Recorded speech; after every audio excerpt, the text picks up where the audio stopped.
자, 여러분 안녕하십니까, 핑미영입니다. 크로스핏을 시작으로 웨이트 트레이닝에 좀 집중적으로 하다 보니까 벌크업의 효과를 좀 누렸습니다. 제가 원하는 목표 체중, 목표치에는 조금 도달해 가고 있어서 지금 굉장히 만족스러운데, 말랐었던 저의 컴플렉스를 극복을 하고 멋진 몸을 갖는 게 저의 워너비였습니다. 그래서 오늘의 주제는 벌크업을 해보니 요게 좋더라, 벌크업을 해서 생긴 장점과 단점에 대해서 얘기를 한번 해보도록 하겠습니다. 요거는 좀 지극히 개인적인 의견이기 때문에 그냥 편하게 재밌게 봐주시면 될 것 같아요. 자, 일단 첫 번째는 잔병치레하는 일이 좀 많이 사라졌습니다. 과거에 제가 운동하기 전에는요, 여름에 무조건 감기를 한번 걸렸었거든요. 그리고 한 번은 이런 적이 있었어요. 겨울에 감기를 한번 걸렸었어요. 병원 다니면서 주사도 맞고 약도 먹고 해서 집에서 막 요양하고 했었는데 한 2달 좀 안 되게 계속 아팠었거든요. 감기뿐만 아니라 면역력도 약하니까 계속 오래 갔던 것 같아요. 그때 당시 진짜 너 약하다, 너 약골이다, 이런 말을 되게 많이 들었었어요. 그리고 스트레스를 받으면 뭐 운동으로 풀 생각보다는 주로 먹으면서 푸는 엄청 자극적인 음식, 매운 음식,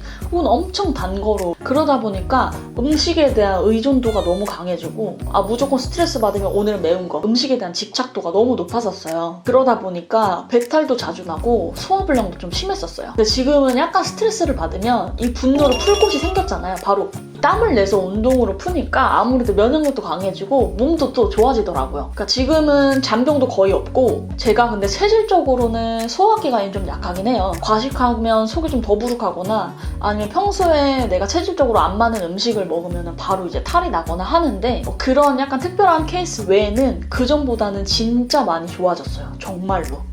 그리고 이게 운동에서 생기는 근육통이나 혹은 잘못된 자세로 운동을 했을 때 생기는 가벼운 통증 같은 거 제외하고 평상시에도 신체에 약간 통증을 좀 달고 살았었어요. 그러니까 약간 움직이지 않아서 생기는 통증이랄까? 좀 잘못된 자세로 있거나 뻐근하다던가 안 움직이고 가만히 누워있고 앉아있는 걸 좋아하다 보니까 막 다리가 좀 땡땡해지거나 몸이 좀 뻣뻣한 느낌? 움직이면서 좀 풀어야지, 약간 이런 생각보다는 아프면 무조건 병원 가야겠다. 지금은 정말 아플 때 빼고는 병원을 잘 가진 않고요. 자, 그리고 두 번째는 신체 컴플렉스 극복입니다. 요거는 아마 많은 여성분들이 공감을 할 것 같은데, 제 체형이 어땠었냐면 상체는 되게 마르고요, 하체 쪽으로 살이 좀 쏠려있는 체형이었어요. 등이랑 어깨는 근육이랑 힘이 없어서 항상 좀 말려 있었거든요. 어깨도 되게 좁았어요. 그때 운동 전에는 제 주변에서 여자는 약간 여리여리해야 돼, 여자는 어깨 안 키워도 되잖아, 이런 얘기도 많았었고, 그리고 심지어 저 같은 체형을 부러워하는 사람들도 있었어요. 저는 그게 너무 스트레스였거든요. 이 어깨 좁은 게. 왜 스트레스였냐면,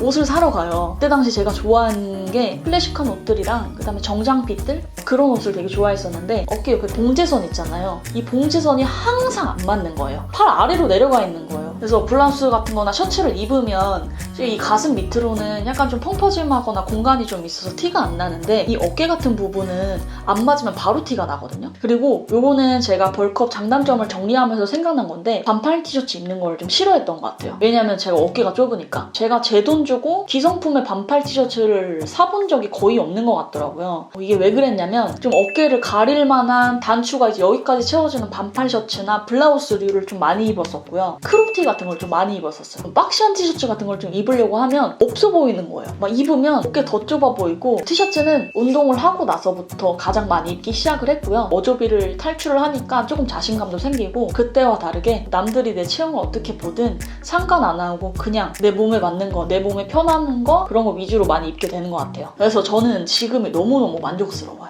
자, 다음 세 번째는 힘의 변화입니다. 그리고 체력이 느는 거예요. 이게 왜 좋냐면, 생활 속에서 체력이 느는 거예요. 우리가 일상생활에서 힘을 쓰는 일이 사소하게 되게 많거든요. 뭐 무거운 거 나르기, 쓰레기 버리러 가기, 정류장까지 뛰어가기, 심지어 방구조로 바꿀 때도 힘을 쓰잖아요. 그럴 때 정말 편해요. 물론 무거운 거 나르고 정류장까지 뛰어가는 거 힘듭니다. 힘든데, 예전에는 좀 힘센 사람한테 부탁을 하거나 낑낑대면서 옮기다가 나중에 지쳐 떨어져 갔다면, 지금은 금방 회복이 되는 것 같아요. 무거운 거 잘 들면 진짜 편해요. 여러분, 진짜 편해요. 체력도 늘면 할 수 있는 것도 많아져요. 정리정돈 하는데도 체력이 있으면 금방 끝내요. 만약에 저처럼 마르신 분들이 있으면 2021년도 새해가 밝아오잖아요. 혹시 운동을 해야겠다라는 생각이 있으시면 꼭 근력 운동, 웨이트는 꼭 필수로 하셨으면 좋겠습니다. 지치지 않는 바른 자세로 하는 게 가장 중요하고요. 그 다음 네 번째는 하체 통증입니다. 두 번째 내용이랑 좀 겹칠 수 있는데 갑자기 왜 하체 통증이야 라고 말을 하시는 분들이 있을 겁니다. 종아리랑 발바닥이 돌처럼 진짜 딱딱하게 굳어 있었어요. 안 움직이니까 혈액순환이 안 되는 거예요. 그때 당시에는 그런 거 할 체력도 힘도 없었어요. 의지도 없었고요. 그냥 만사 귀찮아서 그냥 누워있고 쉬기 좀 바빴던 것 같아요. 다리가 항상 무겁거나 발이 찬 분들이 계신가요? 지금도 운동을 하지 않으면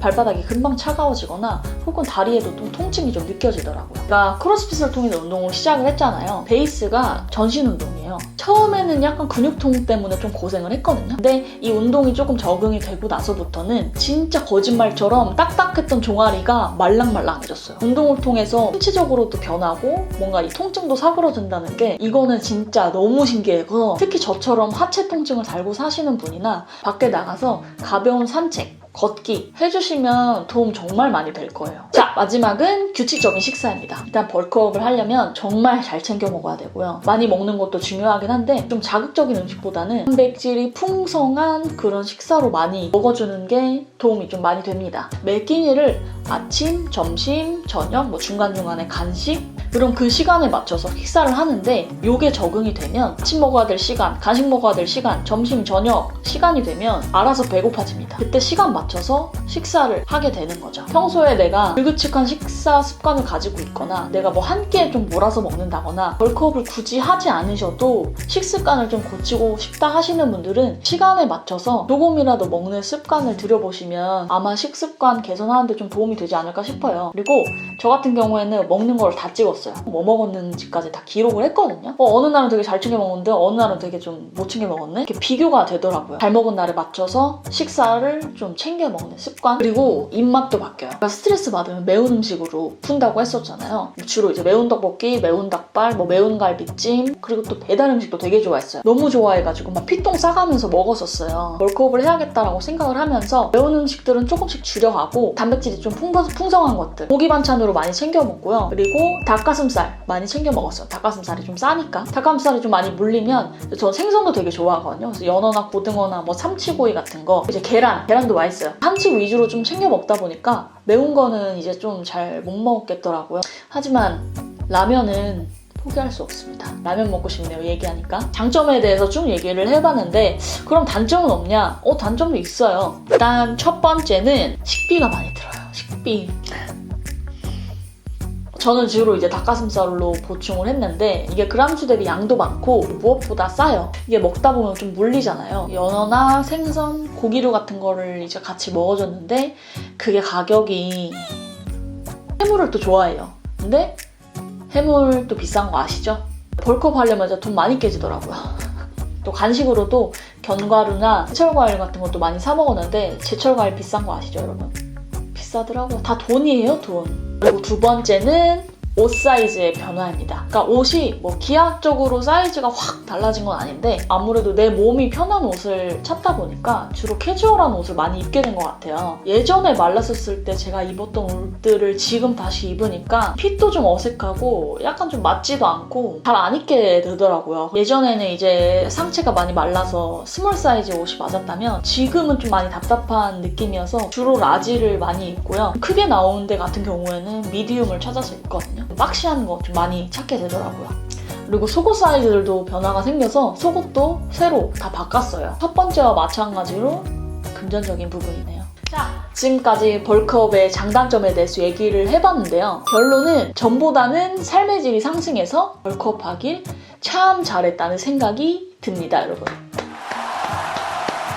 벌크업 방법에 대해서는 수많은 유튜버 선배님들이 많이 다뤘을 거예요. 그래서 저는 따로 언급을 하진 않겠습니다. 다이어트와 마찬가지로 벌크업도 한 번에 갑자기 큰 변화를 기대하기보다는 차근차근히 이 변화되는 과정을 즐겨보세요, 여러분. 결과도 결과지만 이 과정이 되게 중요하다고 생각을 하거든요. 내 자신이 어떻게 변화되는지도 즐겁게 관찰해보시면 되지 않을까 싶어요. 오늘 영상은 여기서 정리하도록 하겠습니다. 시청해주셔서 감사드리고요. 뜨끈대는 하루 보내시길 바라고 오랜만에 구독, 좋아요, 알람 설정 여러분.